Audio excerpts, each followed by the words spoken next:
자, 이어서 할게요. 자, 안전관리입니다. 안전관리. 자, 지금 이 안전관리가 굉장히 중요합니다. 아주 굉장히. 진짜 굉장히 중요해요. 안전이란 뭔가요? 위험이 생기거나 사고가 날 염려가 없는 상태. 안전한 거죠, 이게. 이런 상태를 안전한 상태라고 얘기합니다. 또 한마디로 얘기하면은 여기 딱 있습니다. 안전은 여러분의 권리이다. 권리. 안전은 여러분의 권리. 무엇보다도 가장 우선되는 권리입니다, 여러분. 여기에서 안전관리는 또 학술 정의를 좀 보면은 그 산업재해 방지를 위해서 사업주가 실시하는 조직적인 일련의 조치를 말한다. 그죠? 이게 이제 산업안전 대사전에서 이렇게 얘기하고 있습니다. 안전관리 주체는 사업주다. 사업주. 그리고 여러분 이게 아직까지도 이런 중소기업 조그만데 가면은 현실적으로 이제 여러 가지 산업을 영위하는데 많이 어려움들이 있습니다. 회사가 작다 보니까 자금이 작잖아요. 얼마 없으니까. 그러다 보니까 일은 해야 되겠고 또 시간에 맨날 쫓기고 안전에 약간 좀 등한시하는 경우들이 많아요. 근데 여러분들 그런 경우들에 절대 그거를 안전이 여러분의 권리이기 때문에 그런 것들을 하시면 안 됩니다. 그리고 사업주도 지금은 옛날엔 진짜 막 노후화되고 낙후된 시대에는 많았는데 안전을 중요시하지 않는 그런 일들이 많았는데 지금은 작은 회사들에서도 많은 그 안전 관리를 그 위해서 노력들을 많이 해요. 그래서 여러분들도 그런 것들을 좀 많이 스스로도 이렇게 요구를 하고 해야 됩니다. 이게 만약에 다치거나 죽으면 여러분 손해예요. 큰일 나는 거예요, 진짜. 그 뭐냐, 안전 잘못해가지고 그 청년들, 제가 뭐 이름 생각 안 나는데 지하철에서도 사고가 나서 죽었죠. 공장에서도 죽었죠. 소각로에서도 떨어져 죽었죠. 이게 얼마나 비극적인 일입니까? 그죠? 이거 솔직히 안 죽어야 될 일들이거든요. 근데 이 안전에 대해서 크게 이렇게 고려를 안 한 거예요. 노동자들은 빨리 하기 위해서 이거를 시간 내에 해야 되니까는 할 수 있습니다. 내가 막 안전을 좀 등한시하면서 막 하는 경우들이 있어요. 근데 이거를 하면 안 되고 사업주가 그렇게 시키면 안 돼요. 절대. 여러분들은 나중에 그 사업주가 되실 분들도 있고 또 직장을 다니실 분들도 있으니까 절대 안전에 대해서는 직장 다니는 근로자나 사업주 모두 철저하게 꼭 생각을 하셔야 됩니다. 자, 그래서 이제 간단히 보면 안전관리란 리비의 법칙이다. 리비의 법칙이 우리가 화학에서 나오고 해요. 최소량의 법칙입니다. 최소량의 법칙. 여기 유스트 폰 리비라고 나왔네요. 자, 이분께서 하신 건데요. 1800년대 이제 태어나셨네요. 리비라는 학자가 한 말은 뭡니까? 식물의 성장을 좌우하는 것은 충분히 많은 영양소가 아니라 가장 부족한 영양소다. 그래서 최소량의 법칙입니다. 최소량의 법칙. 예를 들어서 여러분 NPK. 자, 식물이 성장하는데 NPK가 있고요. 미량 원소가 있습니다. 예를 들면 붕소 이런 등등. 자, 이거 다 충족해도요. 요거 아주 비장인데 충족이 안 되잖아요. 그러면은 식물의 성장이 우리가 원하는 대로 되지가 않아요. 즉, 식물의 성장이 이 미장 원소에 의해서 좌우가 된다는 거예요. 그것처럼 안전관리도 그렇습니다, 여러분. 리비의 물통. 리비의 물통이에요. 이 그림은 뭡니까? 이 물통처럼 물의 양은 어디에서 결정이 돼요? 가장 낮고, 가장 작고, 가장 약한 부분에 의해서 물의 양이 결정이 됩니다. 여기서 가장 낮죠. 높이가 가장 낮잖아, 그죠? 그리고 가장 작습니다. 그리고 가장 약한 부분이에요. 아무리 튼튼하다고 하더라도 한 부분이 약하면 그 약한 부분에 의해서 모든 물의 양이, 이 물통의 물의 양이 결정되는 겁니다. 그죠? 최소량의 법칙. 리비 법칙, 안전관리 꼭 여러분들 명심하셔야 돼요. 이거는 솔직히 공부하면 뭐합니까? 사고 나서 죽으면 그만인데, 그죠? 굉장히 중요한 거예요. 안전관리. 자, 따라서 안전이라는 것은 1%와의 전쟁이다. 무슨 말이냐고 하면은 이게 안전관리는 100%에 대비하기 위해서, 그죠? 안전관리라는 거는 100%까지 딱 가야 되잖아요. 그러기 위해서 0.1%, 1%의 불확실한 상황을 피하기 위한 겁니다. 그래서 안전관리는 1%와의 전쟁이다. 범죄와의 전쟁이 아니라 1%와의 전쟁입니다, 여러분. 그리고 안전관리는 해야 할 일은 꼭 해야 하고 하지 말아야 될 것은 절대로 하지 말아야 되는 것. 이게 가장 중요한 거예요. 그리고 최근에는 안전에 대한 패러다임이 많이 전환되고 있죠. 지금까지는 안전은 규제였습니다. 규제. 그래서 항상 어떻게 됐어요? 규제다 보니까는 경제 가치가 항상 우선되고 안전은 항상 후순위였어요. 그래서 안전에 투자하는 것은 비용이고 손실이다. 이런 식으로 얘기를 했었죠. 지금까지 이런 생각을 가져왔지만 앞으로는 좀 달라질 겁니다.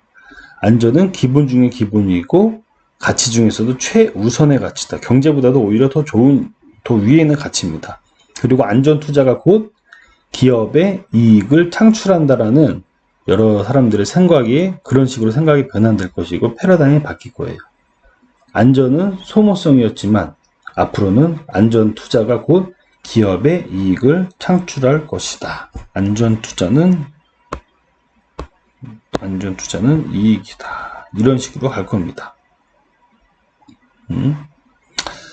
자, 그래서 이렇게 안전관리가 최우선 가치라는 믿음으로 여러분들도 꼭 생각을 해주셨으면 좋겠습니다. 자, 그 다음 이제 우리가 이 산소결핍 좀 얘기해 볼 거예요. 산소결핍 여러분들 크게 얘기를 안 해도 다 쉽게 이해하고 알 수 있을 겁니다. 일단 산소라는 것은 O지요. O, 화학기호 O입니다. 보통의 온도 압력에서 무색, 무미, 무치. 산소 냄새 맡나요, 여러분? 냄새 맡아보고 산소 농도가 20%구만. 냄새 맡아보고 산소 농도가 35%구만. 이런 사람 없죠? 산소, 무색, 무치, 무미입니다. 그러니까 눈에 보이지도 않고 냄새도 맛도 나지 않는 물질이에요. 이런 산소가 인간에게 꼭 필요한 농도 양이 있습니다. 그 양이 줄어들었을 때, 필요한 양보다 줄어들었을 때 우리가 인지하기가 굉장히 힘든 거예요. 무색, 무치, 무미이기 때문에. 그래서 산소 농도가 낮아졌을 때 산소 결핍에 대한 사고가 발생하게 됩니다. 인지하기가 어려우니까. 지구상의 우리 대기 중에서 질소 몇 프로입니까? 78%, 산소가 약 21%, 그리고 나머지 다른 것들, 뭐 아르곤, 이산화탄소, 헬륨, 기타 가스가 1%, 21%, 78%, 이 정도 되죠. 여러분들 이거 대충 알죠? 자, 그러니까 이 대기 중 가스에서 21%의 산소가 사람의 인체에 꼭 필요한 농도라고도 생각을 할 수가 있습니다. 그죠? 그래서 장소를 보면은 서울시내부터 이제 동해안까지 쭉 산소 농도를 한번 분석을 해봤네요. 설악산이나 동해안 같은 경우, 설악산, 술, 동해안 21%를 만족하네요. 21% 이상으로 상대적으로 다른 것보다 높은 농도를 갖고 있죠. 보자. 찜질방 굉장히 낮네요. 차량 내부 낮네요. 그죠? 찜질방이나 차량 내부 같은 경우는 18.5, 18%. 산소 농도가 상대적으로 낮습니다. 즉 밀폐된 공간에서는 사람이 호흡을 하다 보니까 산소가 소비되는 거죠. 그리고 이산화탄소를 만들어내기 때문에 산소 농도가 낮아집니다. 그래서 승용차나 버스, 밀폐된 공간에서 졸음이 많이 오는 거예요. 산소 농도가 낮아지니까. 이런 차도 있다고 해요. 우리가 졸음운전도 굉장히 위험하죠. 졸음운전 하다가 그냥 확 박잖아요. 사고 나죠. 그래서 사람이 졸음을 조는지 안 조는지를 카메라가 눈을 보고 캠이 앞에 있어요. 그래서 눈동자를 보고 초점이 흐려지면 존다고 생각해서 경보음이 나는 장치도 있고요. 차 안에 산소 농도를 측정하는 장치도 있습니다. 그래서 산소 농도가 일정량으로 낮아지면은 우리가 졸음이 금방 온대요. 창문을 닫고 운전하니까. 그래서 환기를 시키는 거거든요. 산소 농도 때문에. 그래서 그 환기 주기를 센서가 알려줘가지고 그거를 하는 장치들도 지금 있어요. 그리고 자동차가 있습니다. 물론 그런 자동차가 뭐 좀 비싼 자동차 있겠죠. 근데 이런 것들은 좀 가격이 비싸지 않아도 달 수 있거든요. 제가 볼 때는 이런 것들은 좀 널리 보급을 했으면 좋겠다는 제 생각이 갑자기 들었어요. 어쨌든 자, 산소 농도가 낮아지면 혈액 속의 산소 농도가 낮아지죠. 그로 인해서 뇌에 전달하는 산소 농도가 낮아지게 되는 겁니다. 그러면 졸음도 오고요, 피곤해지고 어지러지고 정신이 혼미해지는 현상까지 이어지게 되죠. 이때 산소 농도가 극도로 낮아지면 여기 보니까 7 이 정도 됐네요. 극도로 낮아지게 되면은 사망까지도 이릅니다. 산소 농도가 인체에 미치는 영향을 농도별로 보면 일반적인 산소 농도는 19에서 20 정상이네요. 19, 20 21%가 산소니까 19에서 20 정도가 대략적으로 정상이라고 보시면 되겠습니다. 그 이하가 됐을 때 문제가 되는데 16에서 17% 두통이 발생되거나 구통, 14에서 15 그 호흡이 가빠지고 맥박이 증가하고 거의 노동에 가까운 느낌을 받게 됩니다. 14에서 15%가 정도되면 10에서 10%까지 떨어지면 호흡곤란, 그렇죠?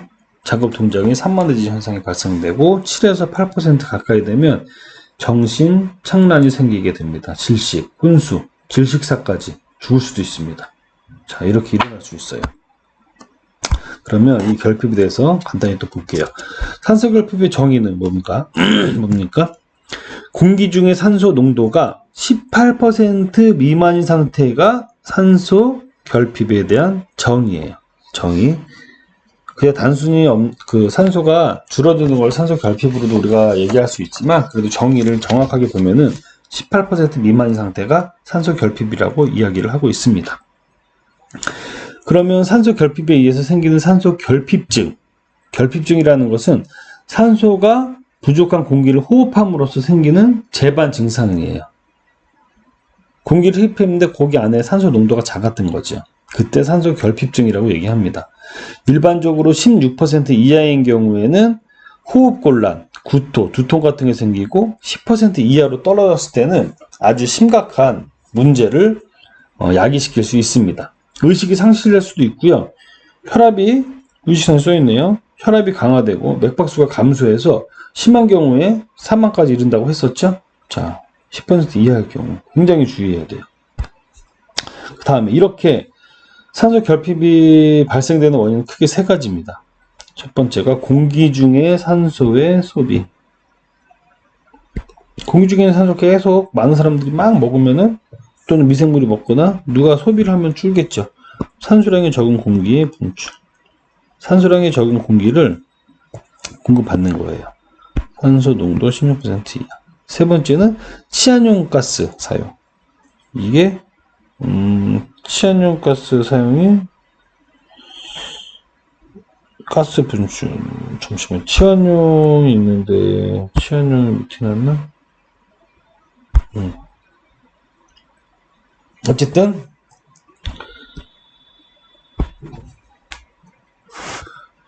이게 산소 공기 소비를 하고요. 산소량이 적은 공기 분출로 치환용.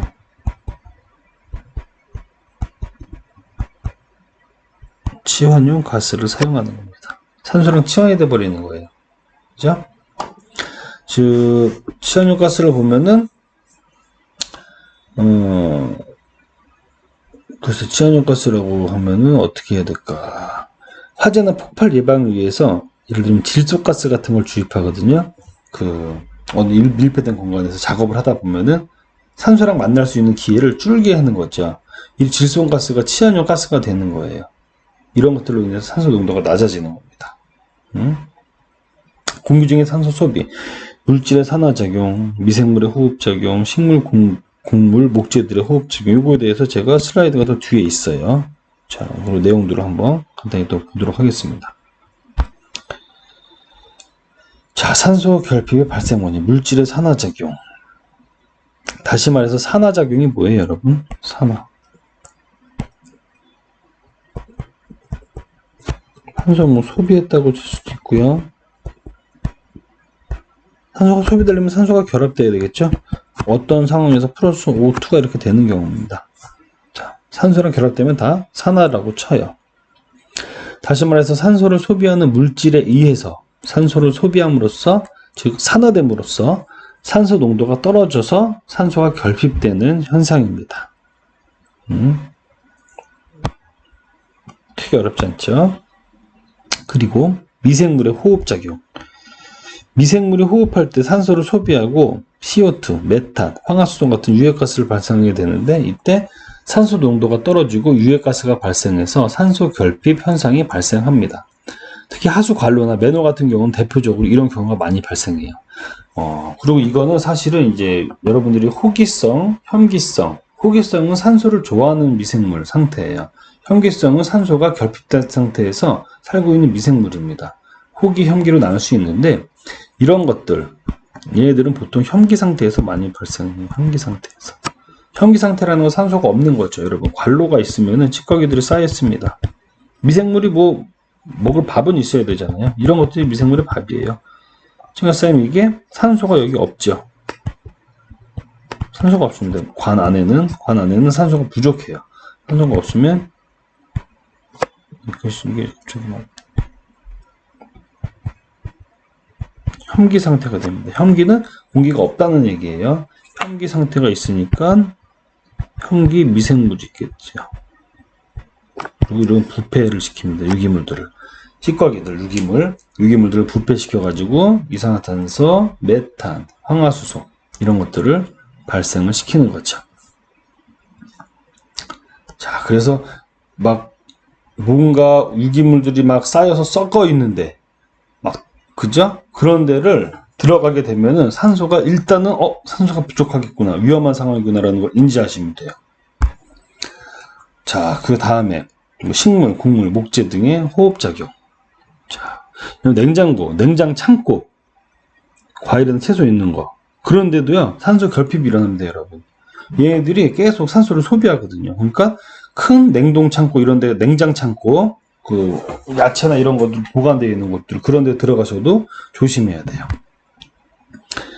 그 다음에 산소량이 적은 공기의 분출. 작업자를 위해서 압축 공기를 공급함에도 불구하고 산소 결핍이 발생되는 원인입니다. 이거는 주입된 산소가 여러 가지 산화물질하고 만나서 산소가 소비가 다 된 다음에, 산소 농도가 낮아진 다음에 작업자한테 공급이 되는 거예요. 이렇게 되면 산소 결핍이 일어날 수 있고, 이로 인해서 작업자가 생명이 위험해질 수 있습니다. 그죠? 자, 기초행, 지하실 등으로 들어가 내부를 산소 결핍 상태로 만든다. 읽어보시면 되고요. 그다음 치안용가스, 아까 얘기했죠. 치안용가스. 화재나 폭발 예방을 위해서 질소가스를 주입하는 경우 이 질소가스가 치안용가스가 돼요. 그리고 이로 인해서 산소 농도가 낮아지는 경우, 또는 산화나 흡착, 재융해 방지를 위해서 질소가스가 주입되는 경우들도 있는데요. 이런 환기가 잘 안 되는 장소에서 아르곤이나 헬륨가스를 이용한 용적, 그리고 산소 부족 현상이 이런 이유로 인해서 산소 결핍이 일어나게 돼요. 그리고 자, 이 산소 결핍이 농도별로 어떻게 되는지 아까 표로도 나왔었죠. 표로 나왔는데 한번 참고사항으로 보시기 바라겠습니다. 이렇게 그림으로 보는 게 훨씬 더 조금 느낌이 오죠. 자, 이렇게 일하다가 왔다 갔다 합니다. 사다리에서. 점점. 근데 점점 이때부터 막 혼미해지는 거죠. 6%까지 가면은 순간 실신. 굉장히 위험한 거예요, 여러분. 자, 시간이 이제 2분 정도로 한정이 돼서 지금 빨리 보는 겁니다. 그리고 산소 결핍에 의한 건강장애 유형. 산소가 결핍되면 대뇌 피질 기능이 저하된다. 한번 읽어보시면 되고요. 그리고 시간과 소생률을 보면은, 자, 산소가 결핍된 시간에 따라서 호흡 정지가 되죠. 그때 사망률이에요. 6분이 되면 사망이고, 이거는 생존율. 그럼 75%가 사망, 50% 사망, 28% 사망, 이런 것들이 있습니다. 자, 그래서 결론적으로 뭐예요, 여러분? 산소 결핍이라는 것은 아주 중요하고 생명과 직결되는 문제다. 우리 맨홀과도 매우 유사하고 관련되어 있는 문제라는 거 한번 꼭 기억해 주시고, 여기까지 한번 잘 복습해 주시면 고맙겠습니다.